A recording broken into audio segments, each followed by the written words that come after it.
Hola compañeros, ¿cómo están? Mi nombre es Rodri, soy compañero de Asociación Libre La Bisagra, una agrupación que está hace más de 17 años en la Facu defendiendo los derechos de los estudiantes. Y en esta ocasión vamos a estar haciendo una serie de videos de repaso en los cuales vamos a hablar de los textos que se vayan viendo en los teóricos, a los cuales van a poder acceder en caso de que les haya quedado alguna duda o que quieran reforzar alguna cuestión puntual del texto. En este video vamos a estar viendo el texto de la historia de la institución universitaria de la doctora Leticia Luque, así que espero que les sea de utilidad. Este texto empieza hablando sobre la historia oficial, por así decirlo, de las universidades, que afirma que la universidad como institución nace en Europa. ¿Sí? La historia oficial tiene una visión eurocéntrica del asunto, que plantea que la primera universidad fue la de Bolonia, en Italia, que fue fundada en el año 1088, seguida de otras como la de Oxford en 1096 o Cambridge en 1209. Estas universidades surgen para transmitir conocimientos, pero no para construirlos. No se esperaba que se produzca conocimiento dentro de las instituciones para resolver los problemas de la vida humana, sino simplemente para contribuir a una mejor organización de la sociedad cristiana, ya que en este sentido eran las autoridades religiosas las que tenían el monopolio sobre la enseñanza superior y era el Papa quien tenía la potestad de decir si un centro de estudios iba a ser reconocido como universidad. Por esto, maestros y estudiantes se comienzan a agrupar en comunidades con intereses propios para hacer frente a las autoridades eclesiásticas, ¿sí? De esta manera se empezó a utilizar el término universidad para designar a colectivos de personas que conformaron centros de educación superior por fuera de las órdenes religiosas. Sin embargo, hay otra historia, digamos, se puede reconocer, en la cual se puede reconocer la historia de esta institución, inclusive en la sociedad griega o romana, y también tenemos el ejemplo de la Universidad de Al-Qarawiyyin en Marruecos, que fue fundada en el año 859 y que inclusive el día de hoy está en funcionamiento, ¿sí? Que desde el año 1965 dejó de ser un centro educativo islámico para convertirse en una institución educativa laica, ¿sí? También hay otras instituciones educativas superiores que fueron creadas antes de las instituciones universitarias europeas, como por ejemplo la Universidad de Al-Azhar en Egipto, que se fundó en el año 972. Y por otro lado, en India, por ejemplo, dicen que la universidad es una invención hindú y ponen el ejemplo de la Universidad de Nalanda, cuya fundación se dio en el año 450. La existencia de la institución universitaria, como podemos ver, es muy anterior a la existencia del Estado moderno, que se empiezan a gestar a finales del siglo XVIII con la Revolución Francesa y empiezan a madurar en el siglo XIX y el siglo XX, ¿sí? Y la universidad es una institución que surgió por razones distintas en muchas regiones del planeta, pero con la función de operar como una institución rectora de los valores fundamentales, ¿sí?, de la sociedad a la cual pertenece. De esta manera, durante la modernidad, las universidades en general se convirtieron en instituciones conservadoras, conservadoras de aquellos valores medievales con los cuales se fundaron. De esta manera, la revolución científica, cultural e industrial de los siglos XVII y XVIII repercutió y transformó en todo el mundo, menos a las universidades que se mostraban reacias a esos avances. Recién en los inicios del siglo XIX, las universidades comenzaron a desprenderse de la influencia de las religiones y paulatinamente se fueron convirtiendo en instituciones donde se buscaba generar un conocimiento que fuese útil para la sociedad. De esta manera, a principios del siglo XIX podemos reconocer en Europa tres modelos distintos de universidad. El modelo alemán, que se organiza mediante instituciones públicas con el conocimiento científico como meta. El modelo anglosajón, que mantuvo las instituciones de educación superior como privadas y el objetivo era la formación de individuos. Modelo francés o napoleónico, en el cual las universidades se convierten en parte de la administración estatal, de manera que es el Estado quien puede formar los profesionales que necesite. De esta manera la institución tiene un carácter funcionarial para el Estado, ¿sí? Con un gobierno burocrático y con una fuerte orientación profesionalizante. En la Argentina los orígenes de la universidad se remontan al siglo XVII, a principios del siglo XVII, en la provincia de Córdoba, en el Colegio Máximo, en el cual los estudiantes recibían clases de filosofía y teología, y por impulso del obispo Juan Fernando de Trejo y Sanabria, se iniciaron los estudios superiores en 1613. Como dijimos anteriormente, era el Papa quien tenía la potestad de designar a una casa de estudios como universidad, y en este sentido el Papa Gregorio XV otorga al Colegio Máximo de Córdoba la facultad de conferir grados. Y desde ese momento pasó a llamarse Universidad de Córdoba del Tucumán, en 1613. Junto con la Universidad de San Marco en Lima, Perú, y la Universidad Pontífica de México, son las universidades más antiguas de América, con más de 400 años. Los jesuitas estuvieron a cargo de la universidad hasta el año 1767, que fueron expulsados por orden del rey Carlos III, y en 1791, ¿sí?, o sea, un hecho muy importante, y es que nace la Facultad de Derecho y Ciencias Sociales. De esta forma, la formación de la Universidad Nacional de Córdoba deja de ser puramente teológica, deja de ser solo religiosa. En Buenos Aires, en 1821, nace la Universidad de Buenos Aires, ¿sí?, en el marco de una activa reformulación del Estado, ya con una Argentina independiente. Esta universidad se organizó integrando distintas escuelas que existían en Buenos Aires, que habían sido fundadas por distintos comerciantes y burócratas para resolver problemas concretos de la ciudad. Mientras que la Universidad de Córdoba era conservadora y su modelo de formación medieval perduró en el tiempo, tenía un modelo eclesiástico, más allá de los cambios que se fueron introduciendo. En cambio, la Universidad de Buenos Aires, por la época en la que surge, ¿sí?, tengamos en cuenta que surge 200 años después y en un contexto totalmente distinto, no es fundada por la Iglesia, sino por el Estado, ¿sí?, y le dan por ese origen distinto, estuvo bajo el modelo francés, es decir, con una enseñanza destinada a la resolución de problemas concretos, ¿sí? Las universidades argentinas fueron teniendo un proceso de reorganización que comenzó a mediados del siglo XIX en directa relación con la Constitución Nacional y la nacionalización de las dos universidades existentes. Es decir, que la Universidad de Córdoba y la Universidad de Buenos Aires pasaron, la de Córdoba en 1854 y la de Buenos Aires en 1880, a depender del Estado, pasaron a ser universidades nacionales, lo que reformuló la relación de las universidades para con la religión, para con las instituciones eclesiásticas y para con el Estado mismo, que empezó a regularlas, y en este sentido, en junio de 1885, sancionan la primera ley sobre educación superior, que fue la Ley Avellaneda. De esta manera, las instituciones educativas tuvieron que modificar sus estatutos y someterlos a la aprobación del Poder Ejecutivo, ya que ahora dependían del Estado. Eran universidades nacionales, ¿sí? Y de esta manera las universidades argentinas certificaban la aptitud de una persona para que ejerza una determinada profesión, lo cual esta formación se volvió un importante instrumento, una garantía de ascenso social. Y esto fue una presión de la clase media que exigía el acceso a títulos universitarios para ascender socialmente.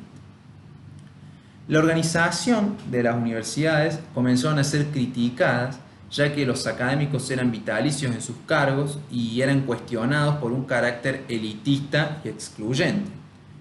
Y esto era ajeno a los valores republicanos que guiaban la vida política del país Y de esta manera los estudiantes comenzaron a organizarse gremialmente desde inicios del siglo XX para reformular los estatutos de las universidades.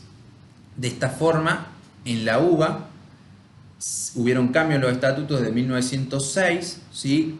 Que en tres grandes aspectos particularmente, que fue el poder de las academias y el carácter vitalicio de los cargos, el régimen de exámenes en general y la modalidad de designación de los profesores para que se concursen. Pero Córdoba, la élite gobernante, se resistió al cambio, lo que derivó en la reforma de 1918. En 1918, en junio de 1918, la Juventud Universitaria de Córdoba inició un movimiento que se llamó la Reforma Universitaria.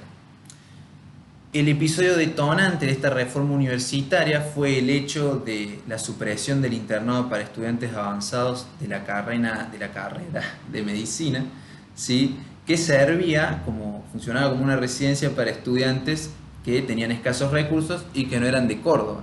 Es decir, las autoridades de la universidad en ese momento quisieron quitarles un derecho a los estudiantes, lo que desencadenó en un reclamo que fue presentado ante el Consejo Superior, que no hizo caso de ese reclamo, por lo cual los estudiantes solicitaron la intervención de las autoridades nacionales.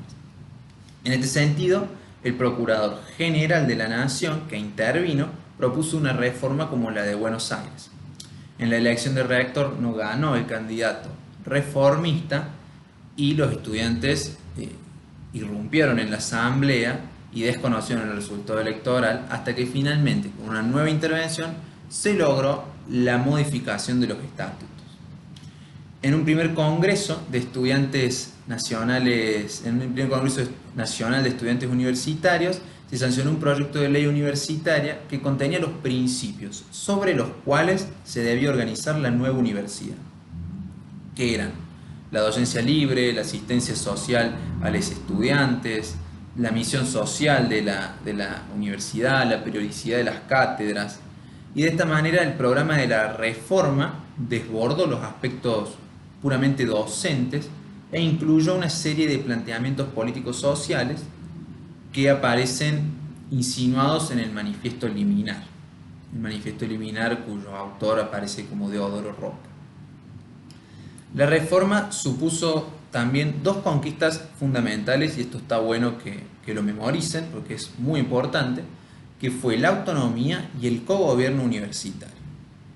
Con la autonomía se trató de lograr una independencia del quehacer universitario, rompiendo con las trabas que suponían tanto la Iglesia como el Estado y las clases dominantes de la sociedad. Y mediante el cogobierno se buscó combatir el excesivo control interno de la institución para una casta profesional cerrada y retrógrada. Antes, la institución universitaria, antes de la reforma del 18, estaba exclusivamente gobernada por las autoridades docentes, que eran muy conservadoras y elitistas, y post reforma del 18 pasó a haber un cogobierno integrado por los diferentes claustros que conforman la universidad. Post reforma se consiguieron algunos cambios, pero no todos. Y hubieron muchos avatares en la autonomía de la universidad conforme fue pasando el tiempo. De esta forma, durante los dos mandatos de Perón hubo un intervencionismo y se dispuso que los rectores fueran elegidos por el Poder Ejecutivo, a la vez que se impulsó también la creación de nuevas facultades, se garantizó la gratuidad y el ingreso directo a la universidad y se fundaron una nueva universidad que fue la Universidad Obrera, que posteriormente se llamó la Universidad Tecnológica Nacional. Luego del derrocamiento de Perón, el gobierno de la Revolución Libertadora otorgó privilegios a los estudiantes y las universidades recuperaron la autonomía aún en un marco de censura ideológica. Tuvieron la autoridad para designar a profesores y la posibilidad del cogobierno, a la vez que se refundó el Consejo Nacional de Investigaciones Técnicas y Científicas bajo el nombre del Consejo Nacional de Investigaciones Científicas y Técnicas, que es el CONICET. Otro hecho destacable en este periodo de tiempo es que se crearon distintas carreras, entre las cuales destaca la de psicología, la cual se fundó en el año 1958.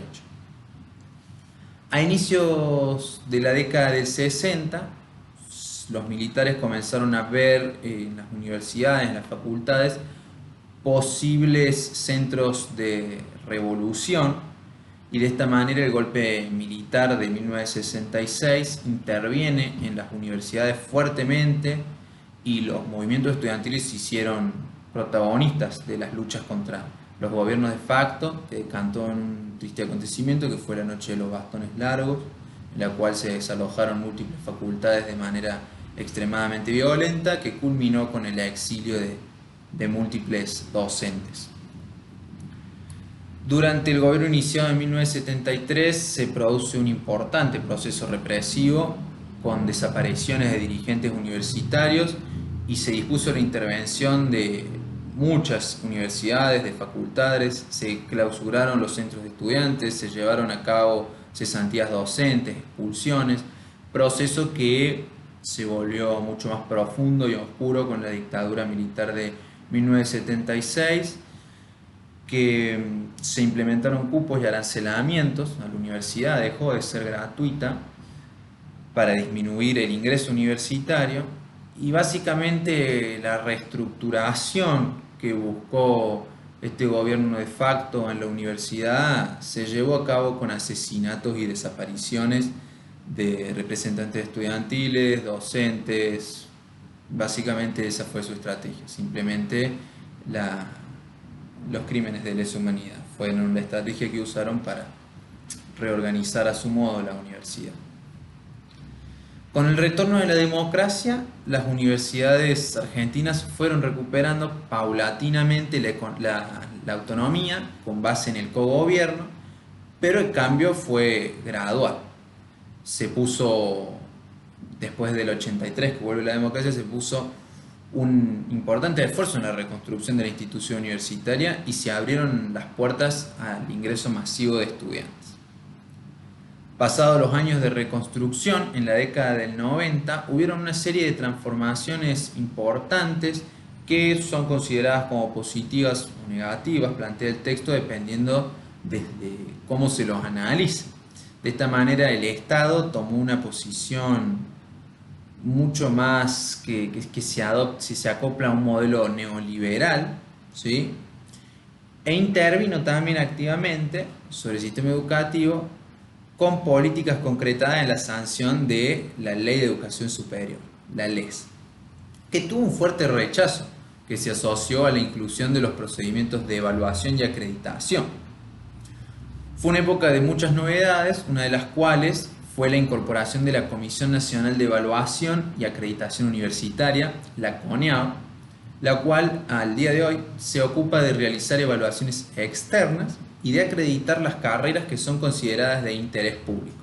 La nuestra, la carrera de psicología, es considerada de interés público.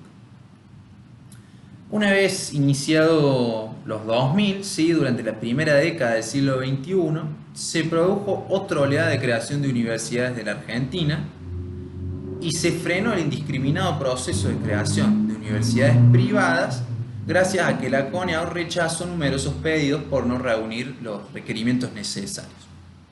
Se lograron mejoras presupuestarias y se atendió a sectores desatendidos históricamente, como la investigación científica a través del financiamiento, los estímulos, el fortalecimiento institucional. Fue un periodo de fortalecimiento importante de las universidades, que también se hicieron más inclusivas y tuvieron una posibilidad de tener un ingreso mucho más masivo. Durante la segunda década, también la masividad fue un aspecto notorio en el cual pudieron acceder a los estudios universitarios sectores históricamente excluidos gracias a la creación de políticas públicas cada vez más inclusivas, ¿sí? Que atendieron a la diversidad, a la vinculación territorial y al derecho de la educación superior. Proceso que se vio interrumpido más o menos a finales de la segunda década, 2017, 2018, 2019, con un fuerte ajuste al presupuesto universitario, ¿sí? Particularmente en el año 2018, en el cual se tomaron múltiples facultades, hubieron marchas masivas, se dieron clases públicas debido a que se quería hacer un ajuste muy fuerte sobre la educación superior. A modo de cierre, vamos a recapitular todas las leyes de educación superior que hubieron a lo largo de la historia de la Universidad Argentina, ¿sí? Como vemos más atrás, cuando las universidades de Córdoba y de Buenos Aires pasan a ser universidades nacionales y a responder al Estado, se crea la primera ley de educación superior, que fue la Ley Avellaneda, la 1597, que refleja el espíritu liberal francés, el modelo francés o napoleónico, que fue uno de los 3 modelos de universidad que surge con la modernidad. Esta ley siguió vigente hasta 1947, que fue interrumpida por las intervenciones de la dictadura de Uriburu. En 1947 se sanciona otra ley, la Ley Guardo, que recalca la función social de la universidad, que fue derogada en 1955 y se reimplantó provisoriamente la Ley Avellaneda. Luego del golpe de 1976 se dicta la Ley 21.276, que fue reemplazada en 1980 por la Ley 22.207. Durante el menemismo, durante el retorno de la democracia, no se dicta una ley de educación superior, sino que con los objetivos de la reconstrucción nacional se dictaron medidas como decretos o normas que restableció los estatutos universitarios vigentes en 1966, ¿sí? Y durante el menemismo en 1995 se promulgó la LES, la Ley de Educación Superior, la Ley 24.521, que fue la primera ley argentina que se ocupó del conjunto de instituciones de educación superior y no solo de las universidades nacionales, ¿sí? Las leyes anteriores se habían ocupado solo de las universidades nacionales, y la LES se ocupa también de las privadas, como vimos que la CONEAU frenó la creación de múltiples universidades privadas porque no cumplían con los requerimientos que se exigían. De esta manera, la Ley de Educación Superior estableció un sistema de educación superior de alcance nacional basado en los principios reformistas y la gratuidad, pero a la vez abrió las puertas a la mercantilización y a la comercialización de la educación superior. La existencia de la CONEAU también ha generado múltiples cuestionamientos, ya que existen dudas sobre la capacidad que tiene para asegurar la objetividad de las evaluaciones. Y la última ley de educación superior sancionada en el 2015, la 27.204, señala que la educación superior es un bien público y un derecho personal y social. Concebir la educación superior como un derecho lleva a renovar los debates sobre la relación entre el ingreso irrestricto y diversos temas como la masividad, la acreditación, entre otros. ¿Por qué? Porque, por ejemplo, la Ley de Educación Superior establece la acreditación obligatoria de las carreras de interés público. La acreditación de la calidad de estas carreras está condicionada a que la cantidad de estudiantes sea consistente con la capacidad educativa de la institución. Así que, bueno, muchas carreras con la masividad hacen que quizás las condiciones de enseñanza-aprendizaje no sean las mejores y, bueno, esto va a tener que responder a una acreditación de la CONEAU. Bueno, compas, espero hasta acá el repaso de hoy. Espero que les haya servido, que les guste y nos vemos en el próximo, ¿sí? Nos estamos viendo.